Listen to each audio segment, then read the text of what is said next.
My pregnant ex-wife and her husband expected our 16-year-old daughter to handle all the housework.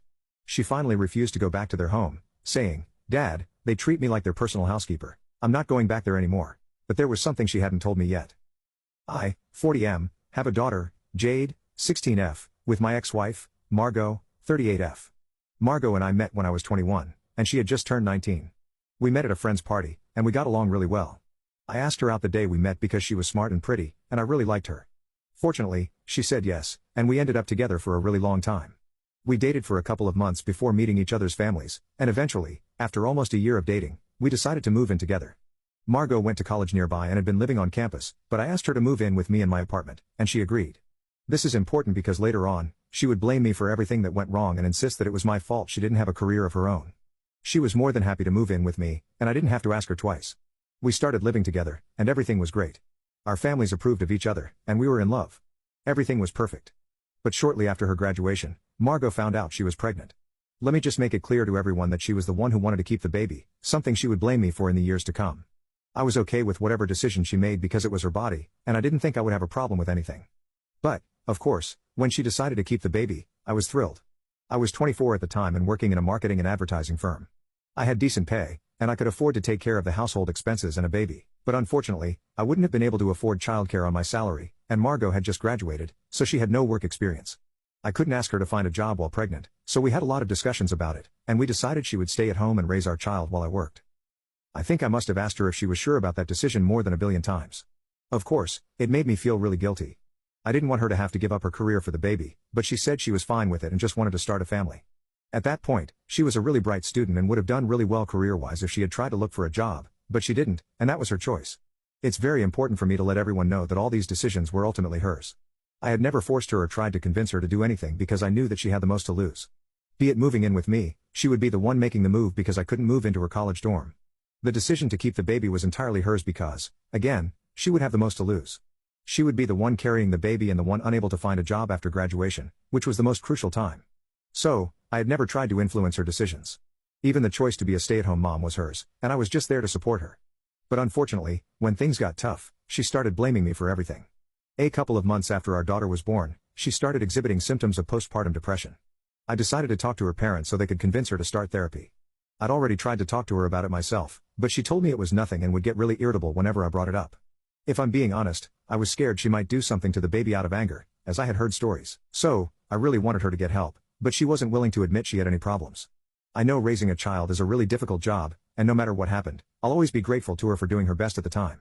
However, I still have to say she became a really difficult person to live with in the years following Jade's birth. She would constantly be mad at me, and in the first couple of months, I could understand the logic behind it. I expected it to go away with time, but even after almost a year or two, she still seemed to be mad at me all the time. We couldn't even talk to each other without everything turning into a fight, and I always felt like she was looking for an excuse to argue. She would snap at me for the smallest reason, and even though I would let it go most times, it was really difficult to do so because I was doing my best at work.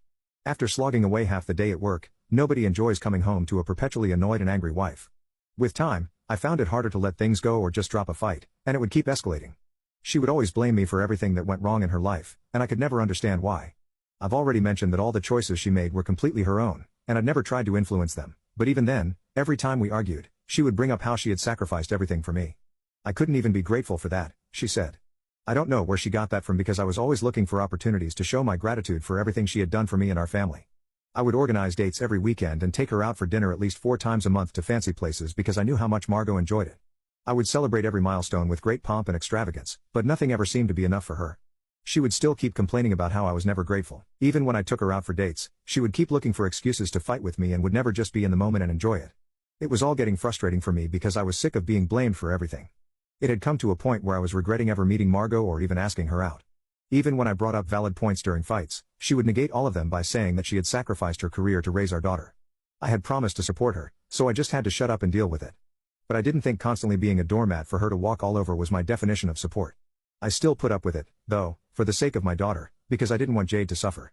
We stayed in that marriage for almost 5 years, and with each year, the fights got worse, and it became harder for me to put up with Margot. A couple of months after Jade turned 5, I came to the conclusion that I could no longer make this marriage work. After a particularly nasty fight, I realized Jade deserved a better life, and we couldn't provide that for her if we stayed together. By then, Margot and I were either always fighting or not even talking to each other, and that's a hostile environment to grow up in, which is something I didn't want for Jade. I had always figured that at some point, Margot and I would go back to being a happy couple, but by then, I had given up all hope of that ever happening. The future of our marriage seemed bleak, and so getting a divorce was what was best for the family. Update 1. One day, I decided to drop Jade off at my parents' and talk to Margot at home. I told her that this was not working out and that our daughter deserved better, so we should really start thinking about divorce. I didn't know what she was going to say, but I certainly didn't expect her to confess to cheating on me. She told me that she had been having an affair for a while and had been hooking up with a coworker of mine, whom she had met at a work party she attended with me. That made things much easier for me, and I didn't feel any guilt about leaving her. I had also fallen out of love with her by then, but it still came as a huge shock. The divorce was mutual, and I got pretty much everything. She didn't even try to fight me for it because she knew what she had done was wrong and there was no taking it back. So, she let me have everything, and she got the bare minimum in the divorce settlement. She didn't even ask for alimony, as her affair already disqualified her from it. The one thing she did fight for was Jade. She fought tooth and nail to get partial custody and worked out an arrangement that suited both of us. I had wanted Jade to spend 3/4 of the month with me, while Margot would have her for 1 week, but she wasn't okay with it. She and her lawyer fought hard and pushed it to half the month because she wasn't willing to settle for less than that. I had to concede because I didn't want to exact revenge through Jade. I wasn't going to stoop that low. At the end of the day, Margot was her mother, and I couldn't take Jade away from her. That would always mean that Jade would grow up resenting me for it, and I couldn't risk that. It's just ironic to think that, after fighting for Jade so hard, this is how Margot has been treating her. After the divorce, it was easy for us to fall into a co-parenting arrangement because we didn't have to deal with each other constantly anymore. I felt like my life had changed for the better after the divorce, as I could finally do everything I had always wanted without walking on eggshells around Margot. It was a huge relief. I even quit my job to start my own business, something I'd been thinking about for a long time.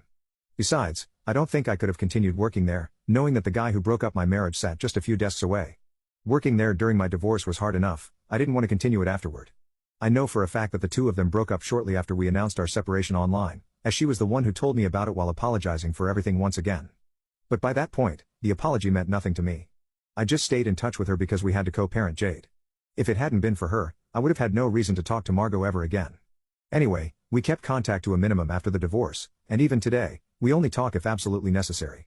It's been more than a decade since our divorce, and both of us have moved on completely. She got married a couple of years ago to a guy whom we'll call Shane. From what I know, my ex-mother-in-law set her up with him, and they married after about 2 years of dating. I'm not sure, but I think he's an architect, and I've heard good things about him. Good for her, I guess. I've also had my fair share of flings and casual relationships, but nothing serious. Right now, nobody really wants to date a guy with a teenage daughter. But a couple of months ago, we all got a huge shock when Margot announced that she was pregnant for a second time. Given her age, I thought it was a little risky, but it's not my place to say anything. Besides, plenty of women go for late pregnancies now with all the advancements in medicine. I honestly wish her the best, so I congratulated her, and that was that. She thanked me, and that was our only interaction regarding her pregnancy when she first announced it 4 months ago. However, after that, I started noticing that Jade was always reluctant to stay with Margot and would seem tired and unhappy whenever she returned. At first, I didn't think much of it. Jade told me she was just tired from school, that it had nothing to do with Margot, and I believed her.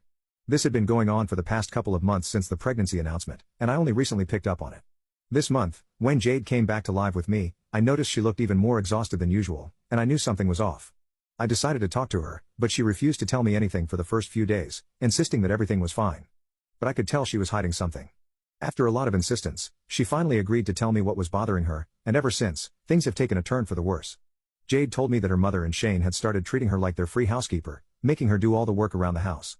Every day after school, as soon as she got home, she was expected to start cooking. Once done, they'd demand that she clean the house from top to bottom. The worst part was that they all lived like slobs. For the part of the month when she wasn't with them, they'd be completely unclean, then wait for her to come over to start doing all the work. She said she couldn't say no because whenever she protested or said she didn't have the energy, Margot would play the pregnancy card, whining about how I was never helpful when she was pregnant with Jade. This time, Margot hoped her daughter would be more sensitive than her husband had been. Margot couldn't do anything because she was always too tired, even though she was only in her second trimester, which had barely begun. Shane claimed he was exhausted from work, so he couldn't help either, and they relied on Jade to do everything. Margot even claimed that it wasn't too much to ask of Jade since it wasn't like she was doing everything for the entire month, they would handle things themselves when Jade was with me. Jade wasn't happy about any of this, but she kept doing it because she didn't want to feel guilty for abandoning her pregnant mother. She put up with it, despite the thanklessness of it, solely because Margot was pregnant. She didn't tell me anything at first because she was afraid I'd get mad, which would lead to a whole ordeal that would only stress her mother out, which wouldn't be good. But she finally realized she couldn't keep going like this after something that happened just before she came home. Update 2. The day before she left, she had been packing, and Shane noticed. When he saw her packing, he asked why, and she explained she was going back to my place for the next 2 weeks. Shane hadn't realized time had flown by so quickly and commented that he would miss her because the house would be a mess again until she returned. He joked that he'd considered hiring a housekeeper just for the 2 weeks Jade wouldn't be there. When Jade asked him to elaborate, he told her point blank that to him, she was basically a glorified housemaid, though he said it was a compliment because she was good at it.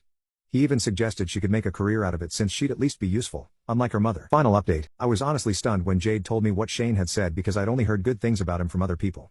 That was the single most misogynistic and disgusting thing I had ever heard. It was really difficult for me to control my temper at that moment, but Jade told me she had already made up her mind and wasn't going to go back. So, there was no need for me to confront them or anything. But I couldn't let something like this slide, and I knew I had to talk to Margot about it. I called her up after about an hour and told her everything Jade had shared with me, including Shane's comment. I demanded an answer and an explanation as to why she thought any of it was appropriate. My blood was boiling. They had been treating our daughter like a housemaid for weeks now, and Margot had been encouraging it. It was simply unacceptable because she was a school student, and there was no reason for her to work twice as hard as anybody else. I could still forgive Margot for not doing any work around the house, because maybe it really was difficult for her since she was pregnant. But I couldn't see any reason why her husband couldn't help out. If my teenage daughter could do all the work around the house, go to school, and not let her schoolwork suffer, I think a full-grown man should be able to do the same without making a fuss about it. Also, let's not forget that he's the adult in this situation, and it's insanely unfair to make a literal child do so much work without any help. It's almost criminal, and I couldn't let it go. To my surprise, she just started laughing and said it was no big deal. She insisted that Shane meant it as a joke and that it wasn't supposed to be taken seriously. I couldn't believe she was saying that, and I told her that whether it was a joke or not, it was really insulting, and neither Jade nor I appreciated it. Then, she told me I needed to stop trying to create drama where there wasn't any, making it sound like I was overreacting. I couldn't understand what was so funny about any of this. Not only had he implied that my daughter was just there to do all the work, but he also suggested Margot was pretty useless. So, if not for her daughter's sake, she could at least have some pride and be offended for herself. But she thought it was all a joke and that it was no big deal. She tried to explain that this is how they talk to each other and it's all fine because she knows he doesn't mean it, and even if he does, she doesn't mind, because it's technically true since she's just a stay-at-home wife and doesn't really do any of the heavy lifting apart from all the household chores. I was shocked that this was how she felt about herself now because things had been pretty different when we were married. She would constantly talk about how much work she had to do around the house, and I respected her for it. But now, it seems she's lost all respect for herself, and I don't want my daughter around her anymore because she's lost the plot. So, I told her that I didn't think she was fit to be a mother anymore and that I prayed her next child would be a son because she was clearly not the right person to handle having a daughter, and then I hung up on her. That statement obviously hasn't gone down well with anyone.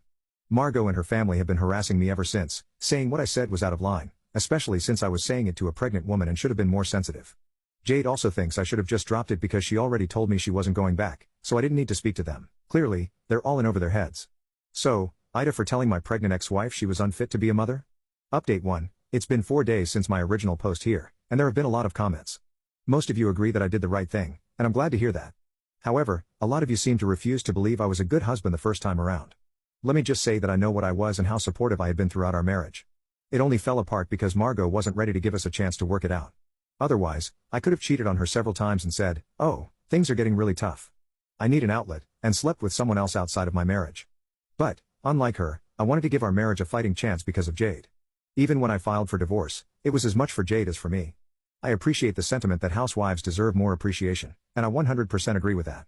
I don't think Margot qualifies for it, though. Let's not forget she literally cheated on me. That being said, I've decided I didn't say anything wrong, and I don't owe her an apology. I also talked to Jade, and she told me she'd prefer not to be around her mother for the time being. If her mom thinks what Shane said to her before she left was no big deal, then clearly they have very different ideas about how she should be treated. She doesn't want to go back to a place where she's not even given the bare minimum of love and respect. I agree with her, so we've decided to file for full custody. Even though she'll be a minor for just 2 more years, we want to ensure that, for these next 2 years, Margot can't interfere with us in any capacity. Update 2. My lawyer and I filed for full custody of Jade a few days ago, and yesterday, Margot was served. Needless to say, she didn't take it well and blasted me online. She made a whole post about how I'm the most insensitive man she's ever met and that she regretted ever giving up anything for me. Once again, she accused me of ruining her life by forcing her to give up her career and blamed me for everything, just like she is all her life. But this time, I wasn't going to take it. I took screenshots and sent them to my lawyer, then decided to respond in the comments, putting out the whole truth so everyone could see what a nasty liar she is. Of course, she disabled comments as soon as she realized I had something to say because she's a coward, but that's exactly what I expected. I blocked her after that, and it feels like a huge weight is lifted off my shoulders now because I don't have to deal with this anymore. Whatever happens, we'll just duke it out in court and let it go. Edit. It turns out we didn't need to start proceedings to renegotiate custody because, by some miracle, Margot decided to sign away her parental rights over Jade. She notified me a few days ago, and my lawyer drew up the papers quickly. I didn't see this coming, especially since the first time we fought for custody, she'd been really up in arms, fighting tooth and nail. Not only was she now allowing Jade to be treated badly, but she was ready to give up custody because she has a new family, and apparently, her priorities are different. In fact, she put it in an email and, once again, blamed it all on me. She believes I'm the one who turned Jade against her, forcing her to see Margot as a bad person and mother. She accused me of poisoning her daughter against her and said she hoped I was finally happy now because I got exactly what I wanted all along. I'd proven to everyone she was a terrible mother, and Jade believed it. I don't even know how this could be my fault because I didn't tell them to treat Jade badly. She herself didn't want to live with Margot or Shane anymore, which is why she'd appreciate it if I had full custody. Terminating her parental rights altogether seemed a little extreme, but that was her choice, and so far, I've never tried to stop her from doing what she wanted, nor will I now or in the future. When I told Jade, she seemed a little upset, but she told me it was for the best and that she didn't mind. However, I still decided to put her in therapy because I think it'll be beneficial for her. She's gone through enough, and the poor kid could use some peace. I wouldn't wish a mother like Margot on anyone, but lucky for her, that's not going to be the case anymore. I just hope and pray I can be a good single father to her now. She seems happy to be with me, and I hope that remains. After listening to today's story, perhaps it has raised some new questions in your mind, or maybe it has brought back some old memories. Every day on Reddit, new experiences and moments create fresh stories, and they connect all of us. Everyone has their own unique journey in life, and we all try to understand the world in our own way. These kinds of moments remind us that we are all human, sometimes happy, sometimes sad, and always learning something new. If you enjoyed this story, feel free to share it with your friends. Your thoughts and feedback are always valuable to us, as they motivate us to create even better content. Every story has its own unique angle, and our goal is to understand everyone's perspective and make our content diverse and relatable. Stories like these help us realize that life's journey is different for everyone, and by hearing other stories, we learn something new. You can also share your own stories with us. Your experiences are valuable to us as well, and if you enjoyed this video, please leave your feedback. We aim to create content that brightens your mind and gives you new ideas every time. If you've already seen this video before, your feedback is still important. With every piece of feedback, we can improve our content and bring a new perspective to our viewers. Today, what we saw was just a small part of the many stories shared on Reddit and across the world. It's a reminder of how we all try to understand life by sharing our experiences with each other. This video was only an example of how we try to connect with others through storytelling, learning about different sides of life. We hope to continue sharing such stories that help us all learn and grow together. Thank you for your time, and don't forget to keep an eye out for more stories coming soon. If you haven't already, please like and follow for more amazing content. Your support keeps us going, and we will strive to bring you more thought-provoking and heartwarming stories. Until next time, take care and stay curious. *.